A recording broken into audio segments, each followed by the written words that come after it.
Hi, my name is David Coffey and I'm a video journalist based in Bangkok, Thailand.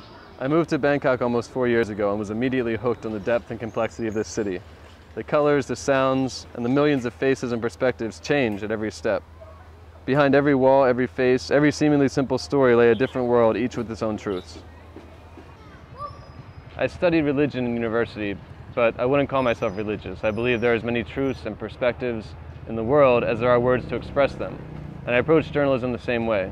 In journalism, there are just as many truths, just as many perspectives, depending on whose eyes you're looking through and what you're looking at.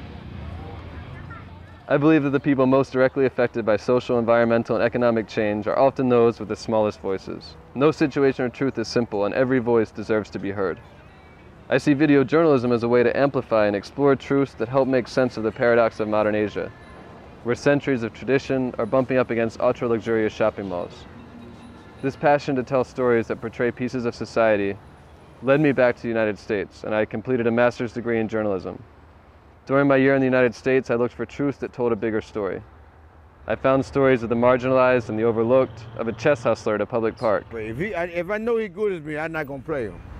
I'm not gonna play him, cause he's not gonna embarrass me. I can't let him embarrass me, cause I'm not ready for him. Cause he know how to come in.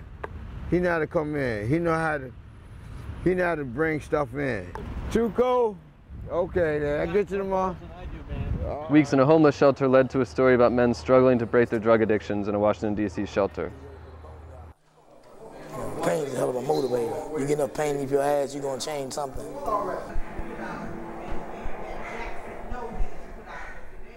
Where do you break the circle and how do you break it? How do you break the circle? Because I don't want my son to go through the thing that I went. I don't want my son to spend most of his life in jails and penitentiary and don't realize why. No, not if I can prevent it. These stories taught me how much more compelling a story could be, and the amazing possibilities available to one person with a camera. Back in Thailand, I worked with and learned from some of the best video journalists in the country at the Associated Press television network. I'm excited to be part of the video journalism movement. With billions of videos available every day on YouTube and Google, there's a huge need for journalism that digs a little bit deeper into the world around us. I don't want to bring you stories dominated by public relations departments or talking heads in a TV studio.